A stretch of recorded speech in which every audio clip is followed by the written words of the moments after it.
Graça e paz, irmãos. Mais uma vez nós agradecemos ao Senhor por esta oportunidade, mais uma, de nos reunirmos, mesmo que digitalmente, de estarmos juntos diante da palavra do Senhor, e nós louvamos a Deus por isso. Hoje, com Lucas, capítulo 1, a partir do versículo 57. Então, a palavra do Senhor nos diz em Lucas, capítulo 1, versículo 57, assim: E completou-se para Isabel o tempo de dar à luz e teve um filho. E os seus vizinhos e parentes ouviram que tinha Deus usado para com ela de grande misericórdia e alegraram-se com ela. E aconteceu que, ao 8º dia, vieram circuncidar o menino e lhe chamavam Zacarias, o nome de seu pai. E respondendo sua mãe disse: Não, porém será chamado João. E disseram-lhe: Ninguém há na tua parentela que se chame por este nome. E perguntaram por acenos ao pai como queria que lhe chamasse. E pedindo ele uma tabuinha de escrever, escreveu dizendo: O seu nome é João. E todos se maravilharam. E logo a boca se lhe abriu e a língua se lhe soltou e falava, louvando a Deus. E veio temor sobre todos os seus vizinhos, e em todas as montanhas da Judéia foram divulgadas todas essas coisas. E todos os que a ouviam as conservavam em seu coração, dizendo: Quem será, pois, este menino? E a mão do Senhor estava com ele.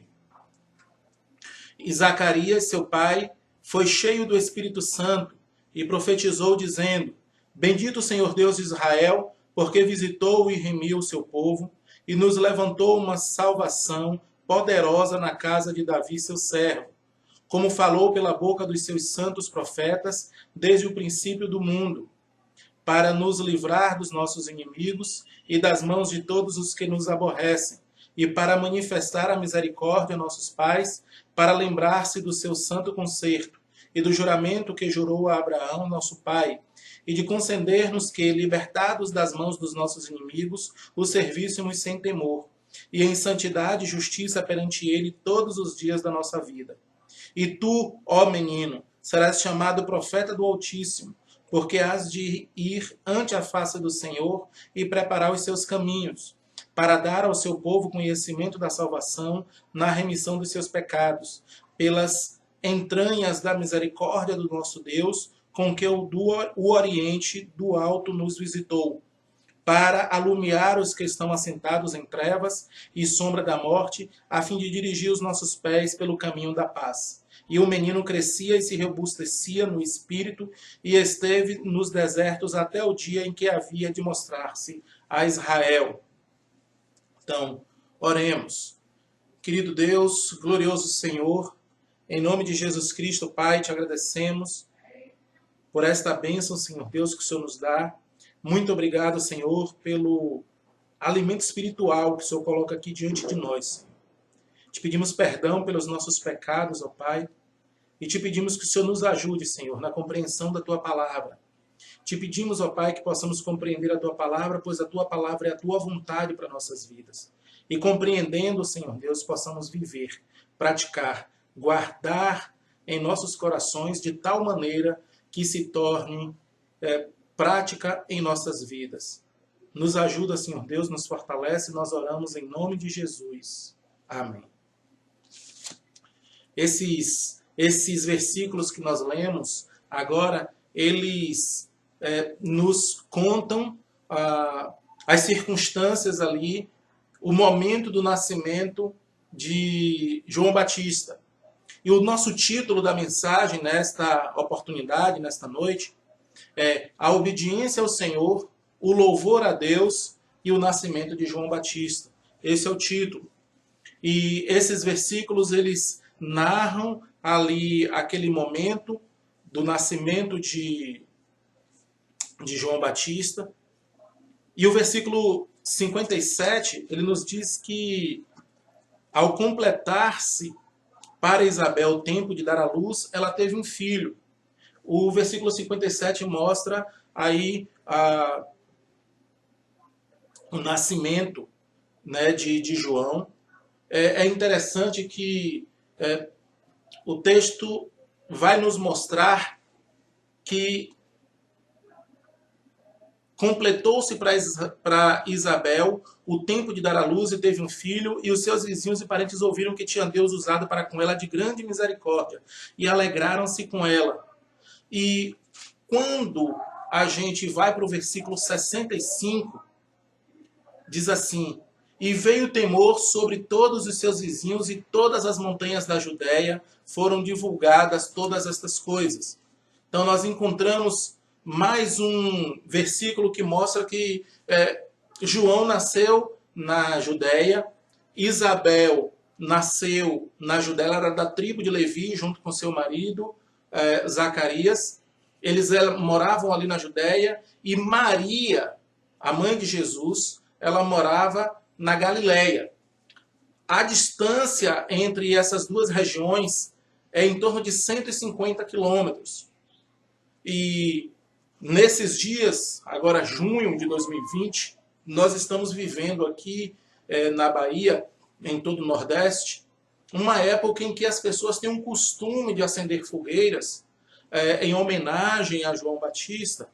E eles dizem que é em virtude de que uma fogueira foi acesa, né? Existe uma espécie de lenda de que uma fogueira foi acesa na oportunidade do nascimento de João Batista, para avisar a Maria que o menino tinha nascido, para que a fogueira ali ao longe mostrasse para Maria que o menino tinha nascido. Mas a verdade é que a distância entre a Judéia e a Galileia era tão grande, é tão grande, são 150 quilômetros, que não existe fogueira no mundo que dê para que alguém a 150 quilômetros de distância consiga enxergar uma fogueira, tá certo? Então, de modo que isso aí é apenas uma lenda, não se encaixa com a realidade bíblica.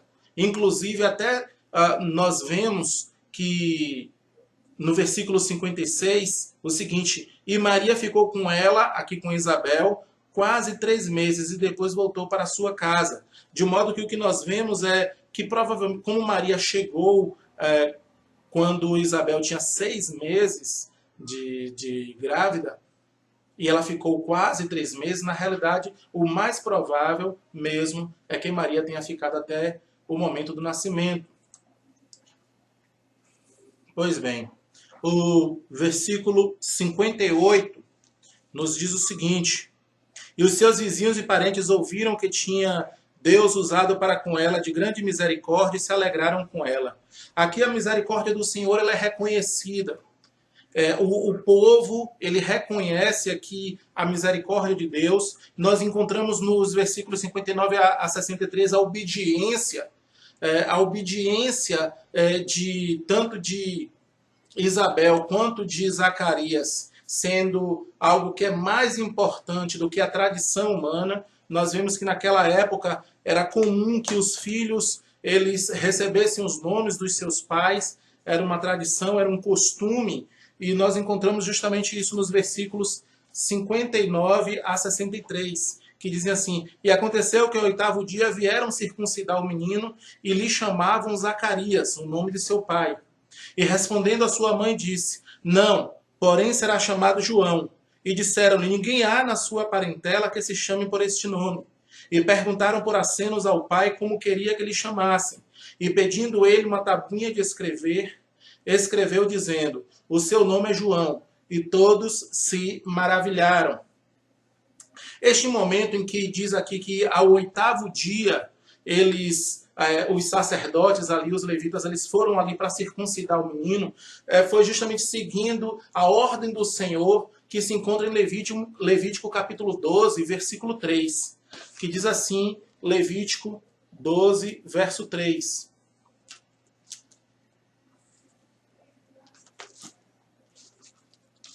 Levítico 12, 3 diz assim: e no dia 8º se circuncidará ao menino a carne do seu prepúcio.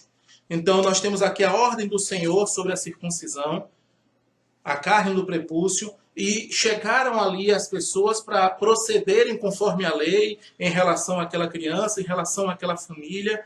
E a sugestão que eles deram, já que o pai estava mudo, normalmente se consultava ao pai o nome da criança, já como que o pai estava mudo, chegaram logo sugerindo que seria o nome do próprio pai. Mas a mãe, apesar da tradição das pessoas, apesar da tradição ali da sociedade, o que ela queria mesmo era obedecer ao Senhor. De alguma maneira, ou o Espírito Santo a inspirou para que ela soubesse qual foi o nome que o anjo deu para que Zacarias nomeasse a criança, ou mesmo por acenos, ou até pela escrita, ela já tinha avisado a Zacarias qual seria, ela já tinha sido avisada por Zacarias qual seria o nome daquela criança, se uma circunstância ou outra, o fato é que ela determinou, olha, o nome vai ser João. E eles procuraram consultar o pai para ter essa confirmação. Então ele pede uma tabuinha de escrever, escreve, seu nome é João. O que nos mostra, amados irmãos, que o evangelho, quando ele chega em um determinado lugar, quando a vontade do Senhor chega em uma determinada região, a intenção do evangelista não deve ser a de sobrepujar uma cultura sobre a outra. Uma cultura não precisa se impor sobre outra cultura, tendo como desculpa o evangelho. Por outro lado, há elementos dentro de cada cultura que podem ser contrários à palavra do Senhor. E nesses casos, o evangelho ele precisa se sobressair. A nossa atitude deve ser a de que, enquanto traços culturais não interferem na vontade do Senhor, o evangelho não precisa mudar, não precisa interferir na cultura local ou de um país. Mas, quando existe o conflito, traço cultural, vontade de Deus, então é necessário que realmente a vontade do Senhor seja a nossa prioridade. É o que nós vemos aqui. Apesar da circunstância, apesar da cultura, aquele casal, eles tinham certeza que a vontade de Deus para com o nome daquela criança era mais importante do que as pessoas tinham costume. Zacarias, portanto, ele confirma essa obediência. O versículo 64 diz assim: E logo a boca se lhe abriu e a língua se lhe soltou, e falava louvando a Deus. Assim que ele confirmou que a vontade dele era obedecer a Deus, assim que ele confirmou que o nome daquela criança deveria ser João, a boca se lhe abriu. Ou seja, ele voltou a falar. E isso cumpre justamente o que foi profetizado pelo anjo Gabriel no versículo 20, que diz assim: Todavia ficarás mudo e não poderás falar até o dia em que estas coisas aconteçam, porquanto não creste nas minhas palavras, e a seu tempo se hão de cumprir.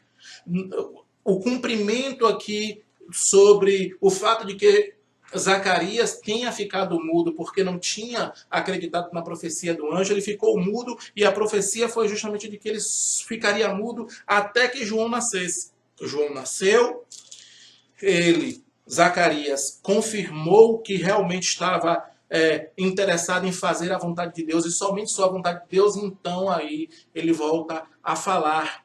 O versículos 65 e 66 dizem assim: E veio o temor sobre todos os seus vizinhos, e em todas as montanhas da Judéia foram divulgadas essas coisas. E todos os que a ouviram as conservaram em seu coração, dizendo: Quem será, pois, este menino? E a mão do Senhor estava sobre ele. Quero novamente ressaltar aqui o fato de que João nasce nas montanhas da Judéia. Maria morava na Galileia, uma região a 150 quilômetros de distância, de modo que essa tradição de fogueira ela não encontra respaldo bíblico. O ato de acender uma fogueira é pecaminoso? Não. O problema é a honra que se dá a outra pessoa que não Deus, porque a glória e a honra dele não divide com ninguém, que essa honra é dada para uma outra pessoa. sem nenhum respaldo bíblico de que quem quer que seja que já morreu, intercede por nós. Porque a palavra de Deus diz que quem intercede por nós é o Espírito Santo, né? É o Senhor Jesus Cristo. Não qualquer outra pessoa que já morreu em eras passadas aqui nesta terra. Então, de modo que isso é bastante importante a gente levar em consideração. E voltando, nós vemos que a milagrosa concepção de João e o milagroso nascimento daquela criança chamou a atenção de toda aquela região. Toda aquela região deve ter comentado. Não é um tipo de assunto que fica preso a um vilarejo qualquer, não é um tipo de assunto que fica preso dentro de um bairro ou em uma cidade grande, é o tipo de notícia que se espalha, porque um homem idoso casado com uma mulher idosa se tornam pais. Então, eu posso imaginar, à medida que a barriga de Isabel ia crescendo também o falatório. Né? O falatório, inclusive, nesse caso aí, no bom sentido. Porque as pessoas comentavam, olha, aquela que era estéril, aquela que não tinha mais esperança de ter filho, o Senhor deu o milagre. Maravilha isso.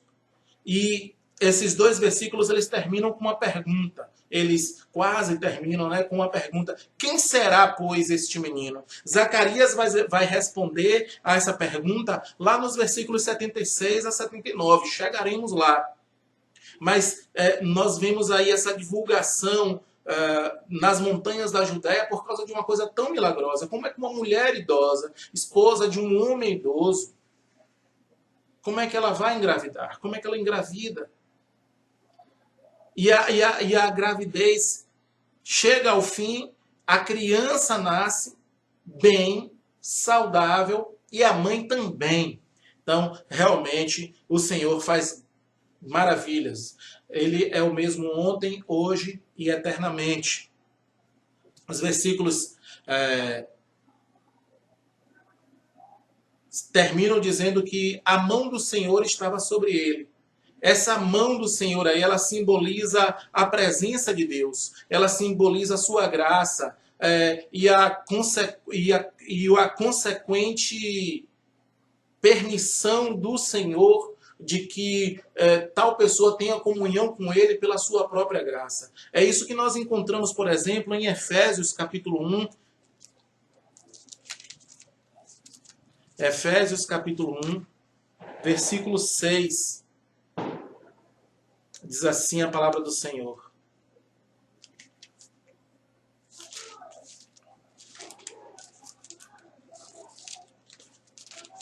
Efésios 1, 6 diz assim. Nós vamos ler a partir do 4 para um melhor entendimento. Como também nos elegeu nele antes da fundação do mundo, para que fôssemos santos e irrepreensíveis diante dele em amor, e nos predestinou para filhos de adoção por Jesus Cristo, para si mesmo, segundo o beneplácito da sua vontade, para louvor e glória da sua graça, pela qual nos fez agradáveis a si no amado. Então, essa afirmação de que a mão do Senhor estava sobre o menino, nos mostra que é uma maneira de dizer que o Senhor estava presente com aquela criança, o Senhor se fazia presente naquela criança, que aquela criança tinha sido escolhida pela graça, e de que essa graça é para louvor e glória dele mesmo, o Senhor. Né? Então, vivermos esse estado de graça com o Senhor é um privilégio que o Senhor nos dá e é para a glória dele. Os versículos 67 a 69 dizem: E Zacarias, seu pai, foi cheio do Espírito Santo e profetizou, dizendo: Bendito o Senhor Deus de Israel, porque visitou e remiu o seu povo, e nos levantou uma salvação poderosa na casa de Davi, seu servo. Aqui Zacarias profetiza. Ele começa a profetizar sobre duas pessoas. Mas é interessante que este contexto é sobre o nascimento de João. Mas quando Zacarias começa a profetizar, ele não profetiza sobre João, ele deixa João para depois. Porque não importa o quanto nós amamos nossos filhos, não importa o quanto nós amamos nossos pais, não importa o quanto nós amamos as pessoas que estão ao nosso redor, a prioridade nas nossas línguas, nos nossos lábios, sobre palavras elogiosas, sempre deve ser o Senhor. Ele deve vir em primeiro lugar. É interessante que em qualquer situação normal, quando uma criança nasce, o pai daquela criança, os pais, os parentes, vão ali falar sobre aquela criança. Mas aqui nós encontramos Zacarias ele falando sobre o Senhor. E o texto diz que ele profetizou, né? E ele começou a falar em profecia, mas é interessante o fato também de que ele fala no passado. É interessante porque a maioria das vezes em que nós falamos ou ouvimos falar sobre profecia, o único contexto que muitas vezes vem na mente das pessoas é predizer, é falar sobre o futuro, é aquela ideia de premonição, como se profecia fosse somente o ato de falar sobre coisas que ainda vão acontecer. Mas o texto aqui diz que ele profetizou, mas ele diz no versículo 68, bendito o Senhor Deus de Israel, porque visitou e remiu o seu povo. Aqui Zacarias está falando sobre o passado, ele fala sobre a visita do Senhor, ele usa o verbo no passado sobre uma coisa que já está prometida há tanto tempo. E que Zacarias toma como certo, tanto quanto 2 mais 2 são 4, porque quando o Senhor promete, cumpre. Não importa o tempo que leva. Meses ali, dali a alguns meses, Jesus nasceria. Mas não tinha nascido ainda, mas Zacarias já coloca isso no passado, como se no tempo daquela profecia já tivesse acontecido. Ainda não tinha, mas a certeza dele era tão grande que ele fala do passado. Profecia, queridos, tem a ver com a fé dentro da vontade do Senhor. Não tem a ver com o que nós queremos, não tem a ver com o que nós desejamos, não tem a ver com o que nós achamos que é a vontade do Senhor. Tem a ver com o Senhor e com a real vontade do Senhor. E o que nós encontramos na palavra de Deus é suficiente para as nossas vidas, é suficiente para a nossa regra de fé e conduta diária aqui nesta terra. Bendito o Senhor Deus de Israel, porque visitou e remiu o seu povo. Deixa eu só encontrar aqui minhas anotações. Ele fala sobre a visita do Senhor e quando o Senhor promete, a coisa acontece. A verdade é que o Senhor faz promessas. Ele faz promessas para a igreja. Ele fez promessas para Israel. Muitas já se cumpriram na primeira vinda de Jesus. As outras se cumprirão na sua segunda vinda. E nós, igreja, nós temos a promessa de que quando Jesus vier pela segunda vez para reinar sobre Israel, de maneira gloriosa, de maneira majestosa, nós agora, como igreja, não mais como noiva, mas como esposa do Senhor, reinaremos com Ele. Os versículos 69 a 70 dizem, e nos levantou uma salvação poderosa na casa de Davi, seu servo, como falou pela boca dos seus santos profetas desde o princípio do mundo. A casa de Davi é Judá. E Zacarias, na hora que está profetizando, ele fala desta casa, a casa de Judá. Só que Zacarias, ele é levita. Zacarias é da tribo de Levi. Ele é sacerdote. Nós já vimos isso quando do anúncio da vinda de João Batista. Tanto ele quanto sua esposa, levitas. Mas por que ele fala aqui da casa de Davi, da tribo de Judá? Para deixar bem claro para os seus ouvintes de quem ele estava falando. De que a prioridade na vida dele, embora João fosse um filho de sua velhice, embora João fosse fruto de um milagre assombrosíssimo, ele queria deixar bem claro, a sua esperança é o Senhor. aquele a quem ele devota todo o tesouro do seu coração, continua sendo o Senhor. Por mais amor que ele tivesse por aquela criança, a prioridade é o Senhor. Glória a Deus por isso. Inclusive ele cita Jeremias capítulo 23, Jeremias capítulo 23, versículo 5.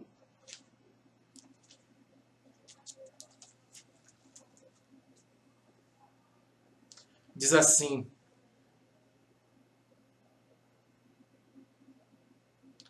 e eu mesmo recolherei o resto das minhas ovelhas de todas as terras, para onde as tiver afugentado, e as farei voltar aos seus apriscos, e frutificarão e multiplicarão.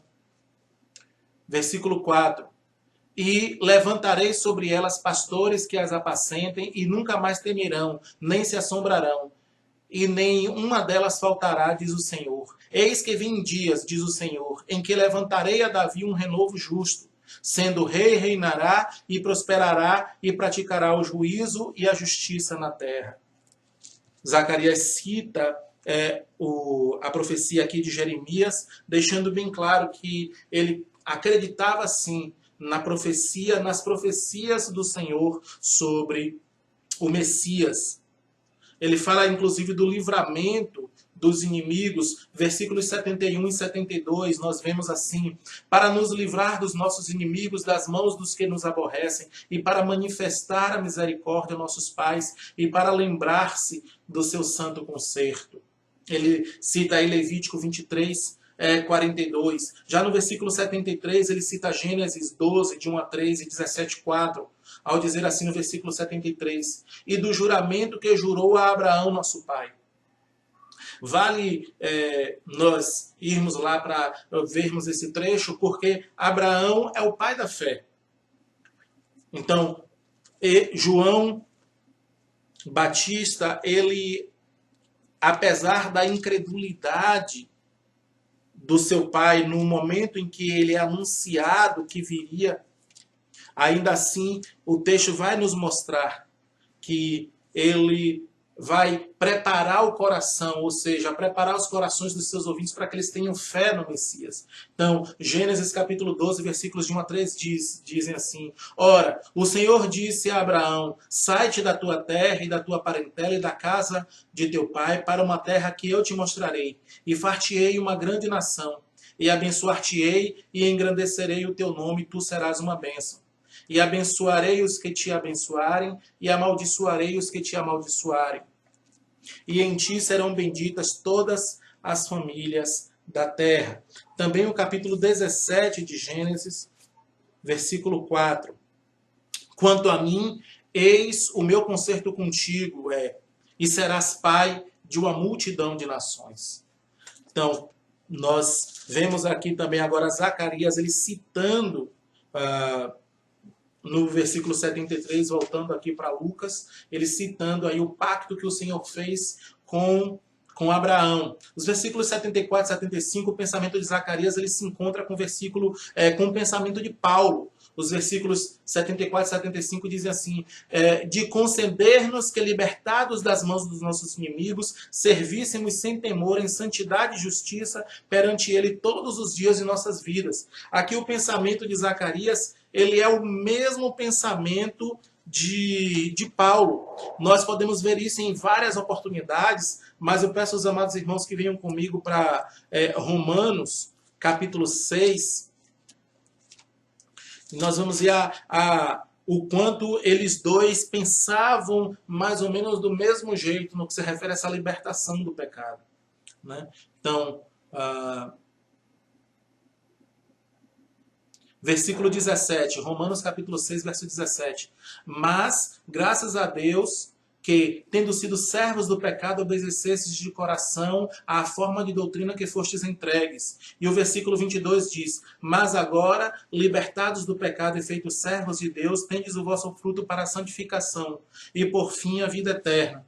Então, esses dois homens de Deus, tanto Zacarias quanto Paulo, Paulo aqui já na dispensação da graça, já fazendo parte aí da igreja, Zacarias ainda vivendo a dispensação anterior, Zacarias ainda vivendo na dispensação da lei, ele fala das mesmas verdades espirituais, fala das mesmas verdades eternas, de que é necessário que quando nós somos libertos do pecado, quando nós somos libertos dessa escravidão do pecado que nós vivíamos, agora nós temos um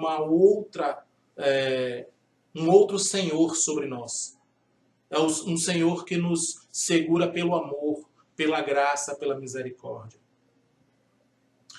A partir do versículo 76, ele vai até o 79, aí ele já dedica as suas palavras ao seu filho, João, que futuramente vai ser chamado de Batista, João Batista. Então, versículo 76 diz assim: "E tu, ó menino", aquele falando do filho.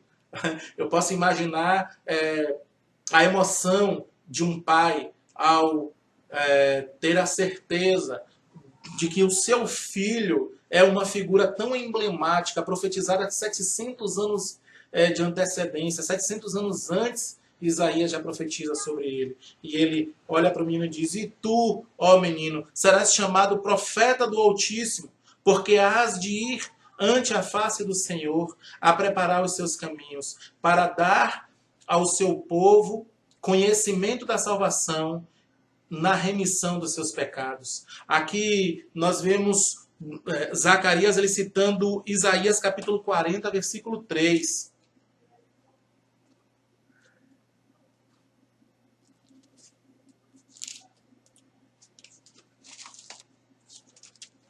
Isaías capítulo 40, verso 3. Diz assim: "Voz do que clama no deserto, preparai o caminho do Senhor, endireitai no ermo vereda nosso Deus." A profecia que Isaías faz sobre a voz do que clama no deserto é de que esta pessoa ela viria antes do Messias, justamente para preparar os corações das pessoas, preparar-lhe os corações ali daqueles primeiros discípulos, futuros discípulos do Messias, para que eles estivessem prontos para ouvir a mensagem do Cristo, do Messias. Né? Nós vemos isso, João falando de si mesmo, em João Batista falando em João capítulo 1, versículo 23. Aqui é João Batista falando o que João evangelista escreve. Então, João capítulo 1, versículo 23. Mas para pegar todo um contexto, versículo 15 diz assim: "E João", aqui o João Batista, "testificou dele e clamou, dizendo: Este era aquele de quem eu dizia: o que vem depois de mim é antes de mim, porque foi primeiro do que eu. E todos nós recebemos também da sua plenitude, com graça sobre graça. Porque a lei foi dada por Moisés, a graça e a verdade vieram por Jesus Cristo. Deus nunca foi visto por alguém. O Filho unigênito que está no seio do Pai, este o fez conhecer. E este é o testemunho de João, quando os judeus mandaram de Jerusalém sacerdotes e levitas para que lhe perguntassem: Quem és tu? E confessou e não negou e confessou: Eu não sou o Cristo. E perguntaram-lhe: Então, quem és, pois? És tu Elias? E disse: Não sou. És tu o profeta? E respondeu: Não. Disseram-lhe, pois, quem és, para que demos resposta àqueles que nos enviaram? Que dizes de ti mesmo? Aí o versículo 23 ele diz assim: E disse: Eu sou a voz do que clama no deserto. Endireitai o caminho do Senhor, como disse o profeta Isaías. Então aqui, em torno de 30 anos depois, ele confirma as palavras do seu próprio pai no dia do seu nascimento e também confirma que ele é o cumprimento da profecia que em torno de 700 anos antes Isaías tinha feito. Então nós vemos essa maravilha que o Senhor ele profetiza acerca do que ele quer. Ele é o Senhor da história. Nada que acontece na história da humanidade está fora do conhecimento do Senhor. Pelo contrário, Ele determina todas as coisas e todas as coisas para a sua própria honra, para a sua própria glória. O propósito de João foi profetizado cerca de 700 anos antes do seu nascimento. Assim como o Senhor tinha e cumpriu um propósito na vida de João Batista, desse mesmo jeito ele tinha e tem um propósito na vida de cada um de nós, e ele vai fazer cumprir o seu propósito na tua vida, meu irmão. Agora, muitas vezes, quando nós ouvimos essa afirmação, Deus tem um propósito na tua vida, a coisa parece muito glamurosa, parece que tal pessoa é especial, e especial de tal maneira que algo maravilhoso vai acontecer, de que a pessoa vai ter benesses e uma boa ou uma bem-aventurança, de tal maneira que a pessoa vai viver em delícias. Seus problemas se acabarão. Não é isso que significa bem-aventurado quando Jesus fala de bem-aventurança. As bem-aventuranças que nós encontramos na Bíblia, tanto quando Jesus fala, quanto quando Isabel fala sobre Maria e ela de si mesma, se refere à felicidade, a algo de dentro. O Senhor nos promete de nos dar uma paz de tal maneira que nós vamos receber de maneira serena, solene e em paz a convicção de que o Senhor nos usa como instrumentos, de que nós temos um propósito na mão do Senhor e que esse propósito é para a glória dele, não necessariamente para o nosso benefício, né? Inclusive isso na vida de João nós vemos. Viveu no deserto, vestindo roupas extremamente rústicas, desconfortáveis, comendo gafanhoto e morreu decapitado. Mas o propósito dele, o Senhor cumpriu na vida dele. Os versículos 77 e 78, traz aí uma referência a Malaquias 4:12. Mas eu quero ir para o versículo 79, que diz assim: para alumiar os que estão assentados em trevas e sombra da morte, a fim de dirigir os nossos pés pelo caminho da paz. João, ele é aquele que ele iria abrir os caminhos das pessoas, os corações dos israelitas, para compreenderem aquele que nos tira da região e da sombra da morte. Isso é tão maravilhoso, irmãos, porque nos mostra que quando João Batista cresceu, ele sabia exatamente qual era o seu papel. Ele sabia exatamente qual era o seu trabalho,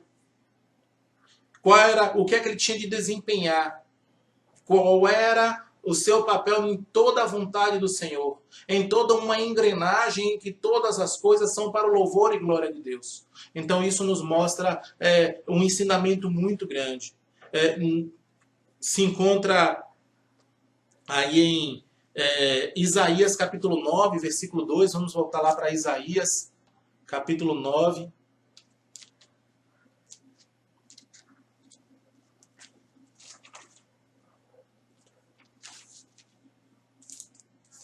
Versículo 2 diz: o povo que andava em trevas viu uma grande luz, e sobre os que habitavam na região da sombra da morte resplandeceu a luz. Aqui novamente Isaías profetizando, volto a dizer, são 700 anos de antecedência, aí essa profecia sobre Jesus e a confirmação através de Zacarias que João prepararia os corações das pessoas para verem essa luz que é Jesus.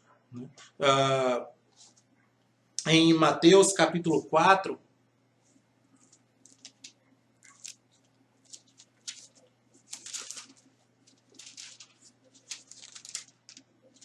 nós vemos versículos 12 a 16. Jesus, porém, ouvindo que João estava preso, voltou para a Galiléia e, deixando Nazaré, foi habitar em Cafarnaum, cidade marítima, nos confins de Zebulon e Naftali, para que se cumprisse o que foi dito pelo profeta Isaías, que diz: a terra de Zebulon e a terra de Naftali, junto ao caminho do mar, além do Jordão, a Galiléia das nações, o povo que estava sentado em trevas viu uma grande luz, e aos que estavam assentados na região e sombra da morte, a luz raiou. Então, o que nós vemos é o Senhor Jesus, ele cumprindo, e aqui Mateus ele reconhecendo o cumprimento da profecia na pessoa de Jesus Cristo e nos ensina que nós estávamos nessa região e sombra da morte. Éramos nós que estávamos mortos em nossas ofensas e pecados. Éramos nós que estávamos totalmente afogados em nossa vã maneira de pensar, de viver e de agir. E raiou a luz do Senhor em nossas vidas. O crescimento espiritual de João Batista, ele é evidenciado no versículo 80, que diz: "E o menino crescia e se robustecia em espírito, e esteve nos desertos até o dia em que havia de mostrar-se a Israel." O crescimento espiritual, ele é o que realmente importa. Nós vemos isso em Efésios, capítulo 4, versículos de 7 a 13. São inúmeros versículos, são inúmeros trechos da palavra do Senhor que nos fala, mas eu preferi trazer Efésios 4 em virtude de falar sobre santidade para nós de maneira individual, mas que se completa no coletivo, mostrando essa identidade de sociedade, de comunidade que a igreja deve ter e que a igreja tem. Capítulo 4, versículos de 7 a 13 do livro de Efésios diz assim: "Mas a graça foi dada a cada um de nós segundo a medida do dom de Cristo." Então é cada um, é a individualidade aí, né? Mas a graça foi dada a cada um de nós segundo a medida do dom de Cristo. Pelo que diz: "Subindo ao alto, levou o cativo o cativeiro e deu dons aos homens. Ora, isto ele subiu, que é senão que antes tinha descido às partes mais baixas da terra. Aquele que desceu é também o mesmo que subiu acima de todos os céus para cumprir todas as coisas. E ele mesmo deu uns para apóstolos, e outros para profetas, e outros para evangelistas, e outros para pastores e doutores, querendo o aperfeiçoamento dos santos, para a obra do ministério, para a edificação do corpo de Cristo, até que todos," aí a comunidade, aí todos nós juntos, "até que todos cheguemos à unidade da fé e ao conhecimento do Filho de Deus, a varão perfeito, à medida da estatura completa de Cristo." Então, nós vemos aqui João Batista, o texto dizendo no versículo 80 que o menino crescia e se robustecia em espírito, e esteve nos desertos até o dia em que havia de mostrar-se a Israel. Conosco precisa haver a mesma coisa. O movimento que cada um de nós precisa tomar precisa ser o mesmo. O de crescer e de se robustecer em espírito. Então, o nosso tema nessa mensagem, né, o nosso título dessa mensagem, nesta oportunidade aqui, é a obediência ao Senhor, o louvor a Deus.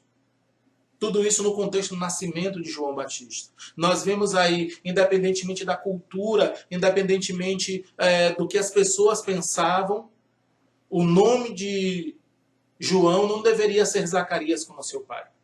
Deveria ser João, conforme era a vontade do Senhor. Os lábios, tanto de Isabel quanto de Zacarias, foram lábios que louvaram ao Senhor. O louvor a Deus estava em primeiro lugar, estava em primeiro plano. Não importa se a criança recém-nascida ali tinha todo um mar de amor de seus pais e outros entes queridos que estavam ali sobre aquela criança. Ainda assim, o amor que se tem ao Senhor precisa ser maior. Não temos o direito de idolatrar nossos filhos, idolatrar nossos entes queridos. Esposa não deve idolatrar marido, marido não deve idolatrar esposa, filhos não devem idolatrar mãe, pai. Eu vejo, inclusive virou até uma moda ultimamente as pessoas escreverem na sua pele: minha mãe, minha vida, minha mãe é tudo para mim, e coisas do tipo. A verdade, amados, é que Jesus é o caminho e a verdade e a vida. Aqui, Zacarias ele mostra o seu amor para com seu filho, mas primeiramente ele prioriza adorar ao Senhor, reconhecer que o Senhor é dono de todas as coisas, que só o Senhor é Deus. Glória a Deus por isso. Nós vemos que o crescimento espiritual ele é extremamente necessário, ele é primordial, é essencial. Não existe uma vida espiritual que agrade a Deus sem o crescimento espiritual. E o crescimento espiritual, ele não se dá como um toque de mágica. O crescimento espiritual requer força de vontade, desprendimento. O crescimento espiritual requer gastar tempo. O crescimento espiritual requer colocar em prática, na prática, e com o passar dos dias, das semanas, dos meses, dos anos, aquilo que nós temos aprendido. E onde é que nós aprendemos? Na palavra do Senhor. Portanto, não existe crescimento espiritual sem aprofundamento na palavra, sem um estudo sério na palavra, cada um dentro de suas limitações, cada um dentro de suas inclinações, mas nenhum crente é chamado a viver sem crescimento espiritual. Não existe crescimento espiritual sem uma vida de oração, sem um joelho no chão. Não existe crescimento espiritual sem uma dedicação em se comunicar com Deus através da oração. Não existe crescimento espiritual sem serviço. É necessário que o crente reconheça que ele é um servo. Ele era servo do pecado, era servo do mundo e depois ele foi liberto. Aí ele não recebeu uma alforria. Ele simplesmente trocou de dono, trocou de senhor. Éramos servos do pecado e agora nós somos servos de Deus. E todo servo tem que ter utilidade. E não existe utilidade sem serviço. E não existe serviço sem comunidade. Então não existe desigrejamento. Não existe um crente que deva viver sozinho porque está insatisfeito com isso, com aquilo outro, com A, com B ou com C. Nós somos chamados a viver em comunidade, igreja. Nós somos chamados para viver em conjunto, para crescer junto, para estarmos juntos. O trecho que nós vimos nesta noite nos fala de crescimento espiritual.